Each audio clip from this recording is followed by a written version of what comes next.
Pa yung mga ibebenta na calyandra. Hindi pa naibenta. Tapos itong mga nakatanim dito ay indigofera. Para sa susunod na mga buwan. Siguro sa mga tag-ulan may o-order. Meron pa dito oh. May mga nauna nang naitanim. Malalaki.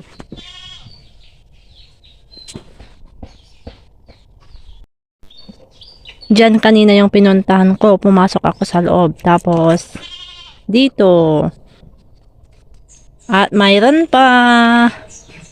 Kasi may mag-o-order at mag-o-order. Kaya tanim lang tayo.